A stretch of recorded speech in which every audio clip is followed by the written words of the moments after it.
आदरणीय मुख्यमंत्री जी, गुवाहाटी यूनिवर्सिटी के आदरणीय कुलपति जी डॉक्टर हंडिक जी, पुस्तक के लेखक मेरे मित्र श्रीमान ननी गोपाल महंत जी, उपस्थित सभी गणमान्य नेतागण, नागरिक सज्जन, माता भगिनी,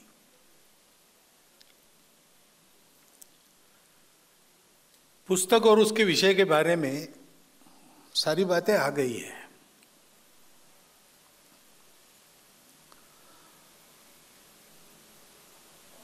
CAA और NRC, इसको लेकर जो चर्चा चली उसको विषय बनाकर इस पुस्तक की निर्मित हुई है। एक तात्कालिक बात है।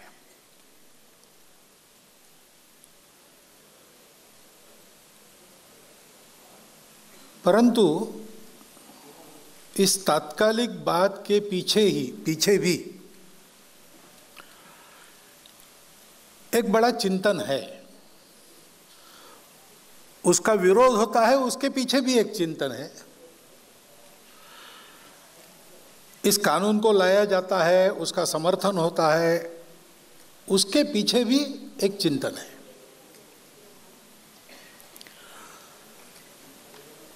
और चिंतन की कौन सी दिशा हम सब लोगों के कल्याणकारी है, इसका विचार हम लोगों को करना पड़ता है।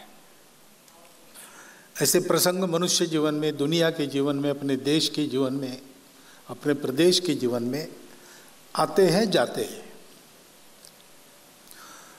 उनके परिणाम अच्छे या बुरे तब होते हैं जब उनका स्वरूप समझकर, उनके पीछे का चिंतन समझकर हम उचित दिशा को पकड़ते हैं।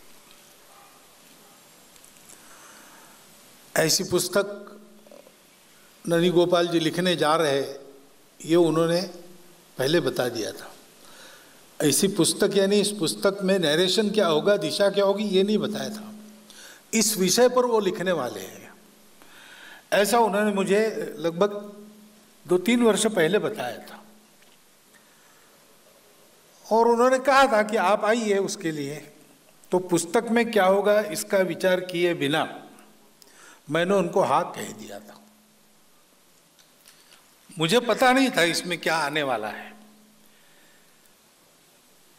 लेकिन उनका परिचय होकर कुछ वर्ष हो गए थे, 3-4 बार भेंट हुई थी। उसमें ये ध्यान में आया था कि जो भी वो लिखेंगे वो तथ्यों के आधार पर लिखेंगे, प्रामाणिकता के से लिखेंगे, और जैसे तथ्य है वैसे ही लिखेंगे। तथ्यों को भी कैसे सामने रखना, ये भी एक कला होती है ना, इंटरप्रिटेशन की कला होती है। स्टैटिस्टिक्स के बारे में भी ऐसा कहते हैं, उसका इंटरप्रिटेशन कैसा भी हो सकता है। अभी हमारे संघ के आर्काइव्स में इतने सारे मेरी चित्र वगैरह उपलब्ध है, पहले नहीं रहते थे, आजकल है। तो उसको जोड़ के आपके सामने एक परसेप्शन रखा गया है। वो पूरा सच होगा ऐसा नहीं है, लेकिन है। लेकिन मुझे ये पता था कि यथा तथ्य जैसा दिखता है, जो है वही लिखने का इनका स्वभाव है। और हम लोग सब जो काम करते हैं, संघ का काम करते हैं, हमारे मन में सबके भले की ही भावना रहती है और सत्य पर चलने का संकल्प है। तो तथ्यों में से जो सत्य बाहर आएगा उसको डरने की हमको जरूरत नहीं थी। इसलिए ननी गोपाल जी रिसर्च करने वाले हैं और उसके आधार पर कुछ लिखने वाले हैं। तो क्या होगा ये पता नहीं, तो भी मैंने कह दिया मैं आऊँगा, और उस प्रकार मैं आया हूँ। मैं इसलिए बता रहा हूँ कि पुस्तक का एक निष्कर्ष है, वो आपके सामने आ गया है। अब हर बात को लेकर बवाल तो मचाने की पद्धति है ही आजकल, इसको लेकर भी बवाल मचा सकते हैं लोग कि एक ऐसा नया कुछ किया गया नहीं, ये हुआ है। उन्होंने अध्ययन किया है, बहुत कड़ा परिश्रम किया है। ये तो हम जब पुस्तक को आप पढ़ेंगे आपके ध्यान में आएगा। बहुत परिश्रम पूर्वक बहुत व्यापक अध्ययन किया, और इसीलिए अभी तक हमारे सामने कुछ बातें आई नहीं थी अथवा आने दी नहीं थी, वो इस पुस्तक में उजागर हो गई है।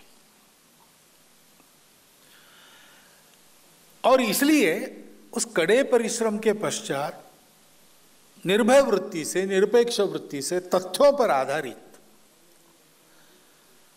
ये पूरे सीएए और एनआरसी को लेकर उसके पीछे जो चिंतन है उसका एक चित्र उन्होंने आपके सामने रखा है, और प्रामाणिक चित्र है, वो कलर्ड नहीं है। हमारे वो संपर्क में है तो भी हमारे पक्ष में कुछ लिखा जाए इसलिए उन्होंने नहीं लिखा है। उनको तथ्यों से जैसा प्रतीत होता है वैसा लिखा है।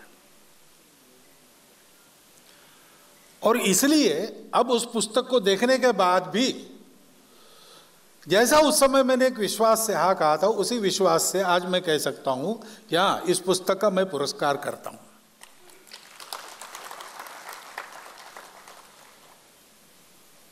क्योंकि कुछ बातें जिनका विचार हमारे मन में सदा रहना चाहिए, हमको उसको कभी नहीं भूलना चाहिए, वो बातें इस पुस्तक के कारण उजागर होती है। पहली बात उन्होंने भी कही पुस्तक का परिचय देते समय कि असम की पहचान का विचार ये कितना प्राचीन है और कहां से जुड़ता है।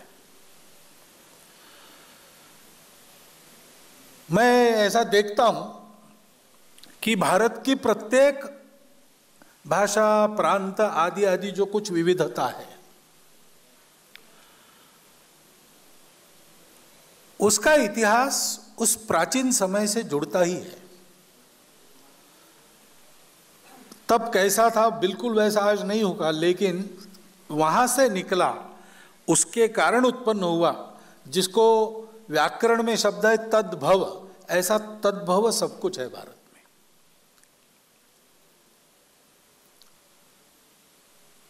और वो क्या चीज है जिससे हम सब निकले हैं। आज हम इतने अलग अलग दिखते हैं, भाषाएं समझ में नहीं आती, उनकी बोलियां भी बहुत अलग अलग है, खान पान रीति रिवाज भूगोल के कारण अलग हुए हैं, इतिहास सबका मिलकर एक जैसा हुआ, वैसा हर एक प्रदेश का अपना अपना इतिहास भी है। और ये न जाने कितने हजार वर्षों से चल रहा है, बिल्कुल आधुनिकतम और भारत के प्रति बिल्कुल सहानुभूति न रखने वाला इतिहास भी हम देखें, उसका अगर उसका भी मंतव्य अगर ग्रहण करें तो कम से कम 4000 साल से चल ही रहा है। दुनिया में एक भी उदाहरण ऐसा नहीं है कि जिसमें इतनी सारी विविधताएं इकट्ठा 4000 साल चली, बिना झगड़ा किए चली, आपस में मिलजुल कर चली, और सबकी सब कायम है आज भी।